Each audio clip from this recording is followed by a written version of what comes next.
내가 오늘 말씀 제목은 반드시 이루리라. 네, 이 말씀으로 은혜를 나눕니다. 오늘 조현 집사님 끊어질 듯 끊어지지 않는 목소리로 하나님 앞에 찬양을 드립니다. 나는 잘못합니다 늘 얘기하지만 하나님 앞에 서면 은혜가 바로 이럴 것 같아요. 없는 것 같은데 하나님 계속 베푸시 나가요. 끊어질 것 같은데 하나님 계속 그 끊어질 것 같은 은혜를 정말 기쁘게 받으시는 하나님, 그런 하나님의 은혜를 찬양합니다. 오늘 조현 집사님 앞에 서는 것 때문에 기도 많이 했어요. 뭘 할까, 이곡저곡 살펴보고 뭘 입을까 고민 많이 했던 것 같아요. 우리 박수 한번 격려합시다.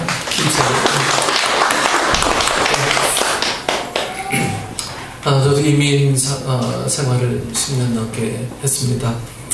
하면서 이 교포들이 모여 사는 이민사회는 이런 말들이 유행해요. 한국 사람들은 두세 사람만 모여도 교회를 세운다. 여러분 정말 그래요. 두세 사람 모이면 가정에서 다 교회 시작해요. 저도 그렇게 시작했고요. 중국 사람들은 모이는 곳마다 중국 집이 생기지만 한국 사람은 두세 사람만 모여도 교회가 생겨요. 교회가. 참 신기합니다. 그런데 그 다음에 하는 말이 좀 어이가 없어요. 한국인 교회는 세워지고 나면 꼭 갈라진다. 사회를, 이민사회를 살다 보니까 그것도 맞는 말이에요. 꼭 갈라지더라고요. 이민사회에 한국 교회가 많은 이유는 좀 갈라지기 때문이죠. 갈라지기 때문에. 그러니까 한국 사람들이 사는 곳에 교회가 생기는 것은 참 좋은 일이지만 갈라지는 것은 그렇게 좋은 게 아니잖아요. 그렇죠? 한국 교회가 이제 분열의 역사를 안고 있지만 그 분열의 역사가 이민 사회에서도 계속 그렇게 이어나가는 거 보면 참 안타까운 마음도 있고 그렇습니다. 여러분, 사람들이 사는 이 세상에는 좋게 시작했다가도 빗나가는 것이 여러분 얼마나 많은지 몰라요. 처음에는 참 다 간도 빼줄 것처럼 다 좋았는데 나중에 보면 어느 순간인가 나도 모르게 이제 왼수처럼 살고 있는 우리 모습들을 보게 되죠. 그러다 보니까 우리 생각 속에는 아예 그런 생각이 뿌리를 내리고 있을 때가 있어요. 여러분, 우리가 즐겨 부르는 노래만 봐도 여러분 그것을 엿볼 수가 있어요. 사랑해 당신은 정말로 사랑해, 사랑해 당신은 정말로 사랑해. 참 되게 좋죠? 여기까지 정말 좋아요. 근데 그 다음 가사가 어떻게 됩니까? 당신이 내 곁을 떠나간 뒤에 얼마나 눈물을 흘렸는지 모른다오. 도대체 사랑해, 정말로 사랑해 하는 것은 왜 당신이 내 곁을 떠나간 뒤에 눈물을 그렇게 흘렸다고 얘기하는지 이렇게 모르겠어요. 여러분, 누구를 사랑하면 그것처럼 행복하고 그것처럼 축복이 어디 있어요? 그렇죠? 사랑하면 슬퍼집니까? 기쁘죠? 사랑하면 기뻐요. 근데 노래 가사들은 왜 이렇게 사랑하면 떠나는 걸 머리에 염두에 두고 가사를 쓰고 있는지 이렇게 이 가사를 좀 잘 이해할 수가 없어요. 왜 그런지. 왜 그 사랑의 기쁨을 그대로 유지하는 것을 생각하지, 왜 당신이 떠나고 왜 눈물을 흘리는 것으로 방향을 선회하느냐. 노래를 부르면서도 좀 이런 질문을 안 할 수가 없어요. 왜 조금이라도 그 기쁨을 유지하고 있지, 왜 곧바로 당신이 떠나가는 것을 막 생각하고 눈물을 흘리는 것을 생각하고 기쁨을 슬픔으로 바꾸려고 하느냐, 이런 거죠. 우리 민족의 대표적인 민요인 이 아리랑의 가사를 봐도 여러분 그것을 볼 수가 있어요. 아리랑 아리랑 아라리요 아리랑 고개를 넘어간다. 여러분 도대체 이 말이 무슨 뜻인지 아세요? 무슨 말인지 잘 모르겠어. 아리랑 고개 어디 있어요? 여러분 찾아봤습니까? 아리랑 고개. 오늘 다 찾아봅시다. 네. 아리랑 고개가 도대체 어디 있는지. 근데 그 다음에 가사가 나를 버리고 가시는 님은 심리도 못 가서 발표문. 네. 한국인 중에 특별히 발이 아픈 사람이 많은 이유는 바로 이런 노래 때문이 아닌가 이런 생각도 들고요. 왜 님이 나를 버리고 가신다고 생각하느냐 하는 거죠. 왜 같이 행복하게 살지? 왜 님이 떠나갈 것으로 생각하느냐? 사랑처럼 인생에 기쁨과 즐거움을 주는 게 없는데 왜 기쁜 것을 기쁜 것으로 유지하려고 하지 않고 그것이 좀 슬픈 것으로 바뀔 것이라고 우리가 생각하느냐 하는 거예요. 그런데 여러분 우리나라 사람만 이런 생각하는 게 아니더라고요. 여러분 사랑의 기쁨이라는 노래 있죠? 사랑의 기쁨. Blessed amour. 프랑스 노래인가요? 예, 프랑스 노래를 알고 있는데 그 가사 내용을 보면 되게 어이가 없어요. 한국말로 번역해 놓으면 사랑의 기쁨은 어느덧 사라지고 사랑의 슬픔만 영원히 남았네. 아니 도대체 어떤 일이 생겼기에 사랑의 기쁨은 벌써 가버리고 그것도 영원히 남았다는 얘기인가? 이처럼 사람들의 어떤 심리 속에는 인생의 즐거움은 잠깐이고 그것이 슬픈 것으로 바뀔 것이라는 생각이 자리를 잡고 있습니다. 우리는 이 비극적인 결말에 여러분 다 익숙해져 있다는 것을 여러분들 아시는지 모르겠어요. 비극적인 결말. 예. 그래서 영화를 보더라도 눈물 나는 영화를 더 좋아해요. 우리나라 사람들은. 예. 우리는 해피엔딩을 바라지만 그건 바라는 것뿐이고 실제는 이 새드 엔딩, 슬픈 결말이 될 것이라는 생각을 더 많이 하고 삽니다. 그 이유는 우리 경험이 그랬기 때문에 그렇습니다. 우리의 경험들이 사람들에게 배신당하고 믿었던 사람으로부터 슬픔을 당하는 그런 일들을 우리 인생에서 많이 겪었기 때문에 꼭 사랑을 생각하더라도 꼭 이 결과가 그렇게 좋을 것이라고 확신하며 살아갈 수가 없는 게 우리의 경험 때문에 그래요. 경험. 인간의 경험이 그렇기 때문에 인생에는 우리의 뜻대로 되지 않는 일들이 많고요.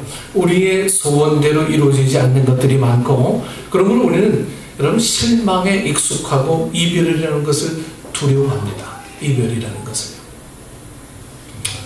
장례식 가보면요. 미국 사람들도 많이 슬퍼해요. 하지만 한국 사람처럼 그렇게 슬퍼하는 민족은 드물 겁니다. 네. 한국 사람들은 정말 슬퍼서 슬픈 건지 아니면 자기 한풀이를 하는 게 장례식장인지 모르겠지만 유난히 한국 민족들은 이 장례식에서 많이 울어요. 네. 정이 많은 민족이라서 그런 건지 모르지만 미국 사람들은 우는 사람도 있지만 그렇게 대성통곡하고 그러지 않습니다. 왜? 이별이라는 이 생각이 우리와 다르기 때문에 그래요. 이별이 아니다. 이게 잠깐 헤어지는 거다라는 생각이 있다는 거죠. 이것 때문에 그런 거예요. 그래서 우리는 완전히 끝장이다 이거예요. 죽으면 당신과 나와는 완전히 끝장입니다. 이것 때문에 그 죽음이 너무너무 슬픈 거예요. 네. 그 이별이 완전히 너하고 별개의 문제라고 늘 생각하는 거예요. 그렇기 때문에 오늘 우리가 갖고 있는 이 생각의 전부는요, 나도 모르는 사이에 어떤 유교적인 습관들이, 종교적인 습관들이 우리 몸속에 늘 자리 잡고 있는 거예요. 네. 그래서 우리의 생각을 바꿀 수는 없지만 우리의 생각을 약간의 변화는 줄 수가 있지 않느냐 하는 거예요. 약간의 변화는. 그래서 사랑을 사랑으로 볼 줄 아는 변화가 여러분들에게 좀 있기를 바랍니다. 그래서 제가 누차 얘기했지만 변화는 180도가 변화가 아니에요. 180도를 변화의 기점으로 봤을 때 뭐 5도만 변화해도 변한다. 변화는 변한 거죠. 그렇죠? 우리가 인정하지 않기 때문에 그걸 변화라고 보지 못하는 겁니다. 그래서 5도만 바뀌어도 변화라고 보셔야 돼요. 특히 우리 자녀들에게 여러분 이 변화를 기대하는 부모들의 마음들은 180도를 기대해요. 저도 마찬가지예요. 저도 마찬가지. 우리 자녀들 아니 이놈의 새끼가 어떻게 말을 한번 하면 들어야지. 안 들어 처먹어만 이래. 근데 애들이 말 한 번 해서 들어먹고 처먹으면 얼마나 좋겠습니까? 예? 근데 이 아이들이 한 번 들어서 그렇게 안 돼요. 반복해서 계속 이 아이들의 변화가 조금씩 바뀌어지는 거죠. 한 번 딱 말하면 하나 둘 셋 하면 넌 여러분이 아이들이 절대로 그렇지가 않은 거죠. 네? 우리가 변화를 생각할 때 우리가 조금 눈높이를 낮춰야 될 필요가 있지 않느냐 하는 거죠. 눈높이를. 내가 기대하는 것보다는 아이들의 변화하는 게 조금 늦다면 나도 좀 늦춰야겠다. 네. 엘빈 터플러가 속도에 뒤지면 실패하는 거다라고 제3의 물결에서 이렇게 이야기를 했어요. 하지만 저는 좀 반대의 생각입니다. 속도가 모든 결정을 하는 요소는 아니라고 봐요. 자본주의 사회에서는 속도가 분명히 재산입니다. 하지만 이 영적인 면에서는요, 속도가 그렇게 중요한 건 아니라고 봐요. 얼마나 잘 기다려주느냐, 얼마나 잘 같이 호흡하느냐, 얼마나 잘 함께 가느냐 하는 이것들이 정말 중요한 거죠. 그래서 영적인 면의 모든 세계를요, 경제적인 측면에서 놓고 이해할 수는 없는 겁니다. 우리는 이 이별이라는 생각 굉장히 좀 두렵고 좀 떨리죠. 예? 아마도 인간이 이별을 두려워하는 가장 큰 이유는 죽음이라는 현실 때문일 거예요. 죽음. 네. 사랑이 영원히 지속되지 않을 것이라고 생각하는 이유가 뭡니까? 죽음 때문에. 죽음. 사랑하는 님이 나를 버리고 갈 것이라고 두려워하는 이유가 뭡니까? 죽음 때문에. 사랑의 슬픔이 영원히 있다고 생각하는 이유도 결국은 죽음 때문입니다. 원래 그 연극을 이렇게 분류할 때 비극이냐 희극이냐의 이 기준은요, 뭐냐면 주인공이 죽느냐 주인공이 사느냐에 정됩니다. 주인공이 죽으면 비극이고 주인공이 살면 희극이 됩니다. 네. 그래서 이 햄릿이라든가 로미오와 줄리엣이라든가 리오 왕이라든가 이런 것은 뭡니까? 다 비극이죠. 다 비극이에요. 왜냐하면 주인공이 다 죽기 때문입니다. 또 반대로 한여름밤의 꿈이라든가 베니스의 상인이라든가 이런 것은 주인공이 다 죽을 위기에서 다 살아나지 않습니까? 그리고 그 살아날 뿐만 아니라 결혼에 다 성공하기 때문에 그것은 다 희극입니다. 최근에 재작년인가요? 아이리스 언제 끝났죠? 재작년인가요? 네. 그 아이리스가 원래는요, 마지막에 그 마지막 장면이 총에 맞아서 죽는 장면이잖아요. 네? 근데 원래는 그렇지 않았대요. 그 주인공이 행복하게 사는 것이 결말이었는데 갑자기 막 수정했대요. 네. 한국 사람들이 워낙 비극을 좋아하니까 주인공을 죽여야겠다 그래서 대본을 수정해서 주인공을 죽이기로 했다 이렇게 얘기가 되더라고요. 그렇다면 여러분, 성경은 희극으로 봐야 되느냐 아니면 비극으로 봐야 되느냐? 여러분, 성경은 해피엔딩으로 끝나느냐 비극적인 결말로 끝나느냐? 여러분, 결론부터 말씀드리면 성경은 많은 비극을 포함하고 있지만 궁극적으로는 어떻게 돼요? 다 잘 되잖아요. 승리잖아요. 그렇죠? 성경은 많은 고난과 많은 시련을 말하고 있지만 결국은 해피엔딩으로 끝날 것을 성경은 누누이 이야기하고 있습니다. 누누이. 예. 그래서 복음을 영어로 뭐라고 합니까? 굿 뉴스라고 그러잖아요. 굿 뉴스. 좋은 소식이에요. 그리고 이것은 성경의 결말인 것뿐만이 아니고 여러분, 우리 모두에게 다 해당되는 겁니다. 왜냐하면 성경 말씀은 우리의 거울이 되기 위하여 기록됐기 때문입니다. 네. 한 예로 욥의 이야기를 우리가 한번 생각해 봅시다. 욥 잘 알죠? 네? 욥이 뭘 어떻게 당하고 뭘 어떻게 살았는지. 이 욥, 성경에 고난받는 사람의 대명사는 바로 욥입니다. 그는 이유를 알 수 없는 고난을 당했어요. 중요한 것은 이유를 알 수 없는 고난을 당했어요. 네. 욥의 줄거리 대부분은요, 왜 이런 일이 나에게 일어났느냐에 대한 의문입니다. 왜 이런 일이 나에게 일어났느냐? 왜 이런 일이 나에게 일어났느냐? 이것을 묻는 것이 욥의 이야기의 줄거리 대부분이에요. 예? 그리고 그 질문에 대한 해답이 나오는지 나오지 않는지는 여러분 확실하지 않습니다. 아무리 욥기를 읽어봐도 이런 이유로 너에게 고난이 허락됐다는 대답이 아주 시원하게 나오질 않아요. 너 왜 이런 이유, 너 이런 이유, 어떤 이유 때문에 네가 고난 받았는지 이런 얘기 나옵니까? 안 나와요. 그러나 중요한 것은 궁극적으로 욥의 인생이 잘 풀렸다는 사실이에요. 욥의 인생이. 여러분, 그게 중요한 겁니다. 욥기의 마지막 장을 보면요, 그가 양 14,000과 약대 6,000과 소 1,000결의와 암나귀 1,000을 두었고 또 아들 7과 딸 3을 낳았으며 전국 중에 욥의 딸들처럼 아리따운 여자가 없었더라. 이렇게 고백하고 있습니다. 그리고 욥은 나이 늙고 기한이 차서 죽었더라. 이렇게 욥기가 끝납니다. 이것보다 더 해피 엔딩은 있을 수가 없는 거예요. 그가 죽기는 죽었어요. 욥은요. 네? 어차피 사람은 다 죽게 돼 있어요. 네.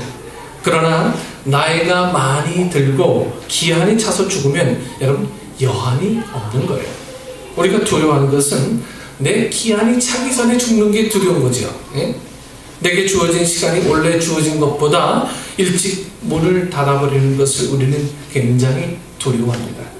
우리 각자에게 주어진 시간이 있을 것이라고 믿기 때문에 늘 그렇습니다. 네. 우리 아이들이 이런 왜 느긋한지 아세요?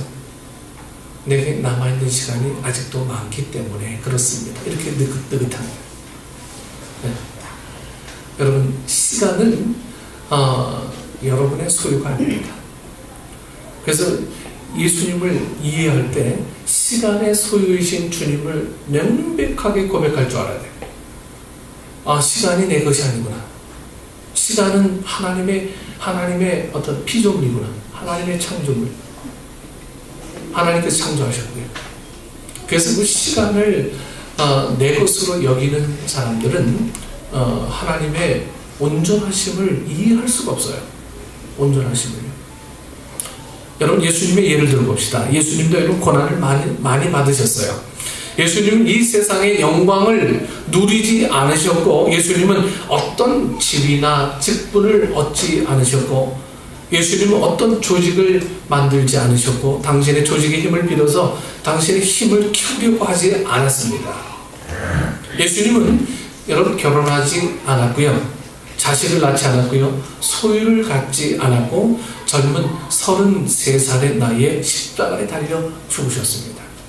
그 이야기만 보면 예수님처럼 비극적인 인생도 없어요. 결혼도 못했지, 조직도 없지, 예? 그리고 자식도, 결혼 못했으니까 자식은 당연히 없어야 되나? 결혼 못해서 자식 있는 사람이 있더라고요. 예. 그러니까 달랑 어디 자기가 비빌 언덕도 없는 거예요. 세상적인 눈으로 보면요. 단지 12명의 제자만 있는 거예요. 네. 만일 예수님이 부활하지 않고 예수님이 죽은 것으로 끝났다면 우리가 예수님을 존경할 수는 있지만 예수님을 믿을 수는 없습니다. 참 훌륭한 삶을 사셨구나. 우리에게 너무도 교훈적인 삶을 사셨구나. 이렇게 생각할 수 있고, 그분을 성인으로 추대하자. 이렇게 이해할 수는 있겠지만, 그분을 믿을 수는 없는 거예요. 예수님을 존경하고, 예수님을 본받으려고 할 수는 있지만, 예수님을 구주로 믿는다는 것은, 여러분, 부활하지 않으셨다면, 그것은 아무 무의미한 일이 되어버리고 말 것입니다. 여러분, 이슬람에서는 모하멧을 선지자로 존경하지만 여러분 모하멧을 믿지는 않아요. 그렇죠? 네. 원래 불교에서도요, 이 석가모니를 본받고 석가모니처럼 되려고 하지만 석가모니를 경배하고 신뢰하지는 않아요. 그렇죠? 네. 여러분, 소크라테스를 사람들이 존경하고 그를 훌륭한 철학자로 여기지만 여러분, 소크라테스를 믿습니까? 믿지는 않잖아요. 그러나 기독교는 여러분, 예수님을 존경하고 예수님을 본받으려고 하는 것뿐만이 아니고 예수님을 믿습니다. 그것이 기독교 여러분 복음의 내용이에요. 내용. 주 예수를 믿으라. 그리하면 너와 내 집이 구원을 받으리라. 만일 예수님이 죽으시고 그것이 끝났다면 기독교는 세상에 전할 메시지가 없었을 것이고 아예 기독교는 시작도 하지 못했을 것이고요. 그리고 예수님은 믿을 대상이 되지 못했을 것입니다. 왜냐하면 죽음으로 끝나는 예수님은 우리를 구원할 수 없기 때문입니다. 여러분들 우리 예수 믿으면서 전도를 열심히 하려고 노력을 많이 하시는 줄 압니다. 하지만 우리가 이제 생각을 좀 바꿔야 될 이유가 하나 있어요. 그것은 내가 정말 사람들에게 잘해야겠다라고 하는 생각을 버리십시오. 사람들에게 잘하겠다는 생각. 아까도 제가 기도했지만 여러분, 우리가 잘하면 얼마나 잘하겠습니까? 여러분, 예수님처럼 잘할 수 있어요? 결코 예수님처럼 우리가 그렇게 잘할 수가 없어요. 네. 남들에게 잘하고 뭐 퍼다 주고, 네? 남들에게 뭐 이렇게 막 섬겨주고, 여러분 얼마나 다 잘하겠어요? 남들에게 내 자식처럼 그렇게 해줄 수 있습니까? 불가능해요. 불가능. 여러분들 예수님을 정말 잘 믿는, 예수님을 잘 전도할 수 있는 방법은요, 너무너무 쉬운 데 있더라고요. 내가 그 사람에게 잘 섬기고 잘 해주는 그것이 아니고요, 내가 예수 잘 믿으면 되는 거예요. 그 다음은 어떻게? 그 다음 하나님이 하세요. 마음의 소원만 있으면 되는 거예요. 내가 잘 못하니까, 내가 예수 잘 못 믿으니까 수단으로만 하려고 하다 보니까 거기에 제한이 있고 거기에 무리가 따르고 거기에 오해가 생기고 거기에 진심이 없는 일들이 되어버리고 나니까 사람들이 오히려 거기서 자꾸만 나자빠지게 되는 일들이 벌어지게 되는 거예요. 처음에는 좋았다가 나중에 다 뒤돌아서는 게 인간사잖아요. 여러분들이요, 여러분 남들에게 잘해주려고 노력하지 마세요. 뭐 퍼다 주려고 막 노력하지 마세요. 내가 예수 잘 믿으면 돼요. 내가 예수님 온전하게 영접하면 남들에게 잘해주려고 하는 그 모든 것들이요, 자연스러워지게 될 거고요, 억지로 되지 않을 겁니다. 섬김도 마찬가지예요. 남편에게, 아내에게 똑같아요. 남편에게, 아내에게 잘해주려고 물론 잘해야죠. 하지만 그것보다는 내가 예수님을 정말로 신실하게 잘 믿으려고 노력하면 그것이 내 사랑하는 아내와 남편에게 가장 신실하게 되는 일들이 되고 있을 겁니다. 여러분, 우리는 이거 거꾸로 생각하다 보니까 인간적인 모든 요소를 다 총동원해서 뭔가 잘해보려고 하다가 그거 어긋나면 예수님마저 그냥 내 눈에 안 보이는 거예요. 여러분, 이런 실패를 우리가 계속 반복하며 살 수는 없는 겁니다. 그래서 이제 내가 예수 잘 믿으면 되는구나. 네, 내가 예수 정말 신실하게 잘 믿는 거예요. 우리가 그것이 희극적인 일로 끝나게 되어지는 가장 중요한 요소가 됩니다. 죄의 삭은 사망이라고 했는데 예수님이 사망을 이기지 못하면 우리를 죄에서 구원할 수 없는 거예요. 그렇기 때문에 예수님의 부활은 그 부활의 이야기가 없이는 스토리가 너무 비극적이기 때문에 사람들이 지어낸 것이 아니고 정말로 예수님이 부활하셨기 때문에 기독교가 세상에 전할 이 메시지가 생긴 것이고 기독교라는 이 신앙이 설 수가 있게 되는 것입니다. 제가 필라델피아에 있는 밀레니엄 티어터에 가끔 갔습니다. 거기 가면요, 원래 이제 구세군들이 하는 그런 극장인데요, 뮤지컬 성경을 얘기하는 극장. 미라클이라는 드라마를 봤습니다. 미라클이라고 하는 것은 기적 아니에요. 예수님이 탄생하는 그 기적. 하지만 마지막 결론은 뭐냐면 결국은 예수님의 십자가의 승리, 부활하신 예수님을 이야기하기 위해서 미라클이 필요했던 거예요. 여러분, 부활이 없이는 예수님의 탄생이 우리에게 아무런 영향은 줄 수 있지만 그것이 믿음의 대상이 될 수는 없다라고 하는 것을 성경은 계속 이야기하고 있는 겁니다. 예수님이 부활하셨기 때문에 기독교가 세상에 전할 이 메시지가 있는 거예요. 메시지가 있는 거예요. 그래서 예수님의 스토리는 예수님이 돌아가신 데서 끝나는 것이 아니고 그 다음이 중요한 겁니다. 그 다음이요. 예수님께서는 하나님의 말씀에 순종해서 죽기까지 순종하셨는데 그랬더니 하나님이 사흘 만에 예수님을 부활시켰습니다. 그것은 제자들도 막달라 마리아도 예수님을 죽인 자들도 이 로마인들도 제사장들도 어느 누구도 기대하지 않았던 일입니다. 제자들조차도 기대하지 않았어요. 어느 누구도 기대하지 않았는데 기대하지 않았던 놀라운 일들이 발생하게 됩니다. 거기에서 기독교라는 놀라운 현상이 발생한 거죠. 그럼 기독교의 시조는요, 놀람 그 자체에서 시작했어요. 여러분들 신교, 구교 얘기하죠? 이거 다 거짓말이에요.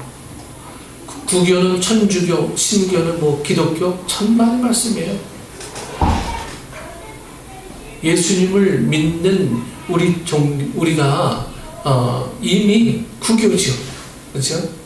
네. 예수님에게서부터 우린 탄생했으니까. 아니면 천주교의 역사는 그렇지 않거든요. 그래서 기독교의 시조는 그 놀람 그 자체에서 시작했어요. 놀라고요. 네? 기적적이고 미라클이고 어찌 이런 일이 있을 수 있느냐? 네? 어떻게 이런 일들이 우리에게 일어날 수 있느냐 하는 거예요. 여기서부터 복음이라는 것이 시작되고 교회가 시작된 겁니다. 교회가. 그러므로 예수님의 스토리도 고난이 많고 어려움이 많았지만 결국은 승리하신 거예요. 승리하신. 그렇다면 기독교와 인류의 운명은 여러분 어떻게 될 것이냐 하는 거예요. 요즘 세상 사람들은 미래에 대해서 관심이 아주 많고요. 종말론적인 이 사고방식을 갖고 있는 것 같습니다. 그래서 우리나라에도 여러분 해운대라는 영화 보셨습니까? 네, 설경구 나왔나요? 네. 그 영화가 히트를 했었어요. 또 아마겟돈 이런 얘기도 많이 들어보셨죠? 아마겟돈이나 인류의 엄청난 재앙, 미래의 재앙, 지진, 질병 이런 것들이 기다리고 있어서 그것이 지구를 끝낼 거다라고 하는 이런 생각들이에요. 이런 두려움을 많이 갖고 있어요. 그래서 요즘 나오는 영화들 보면요, 좀비 영화, 네? 좀비 영화가 막 주류를 이루고 있어요. 네? 그리고 재앙 영화, 네? 인투 더 스톰 같은 재앙 영화, 네? 그리고 인터스텔라 같은 그런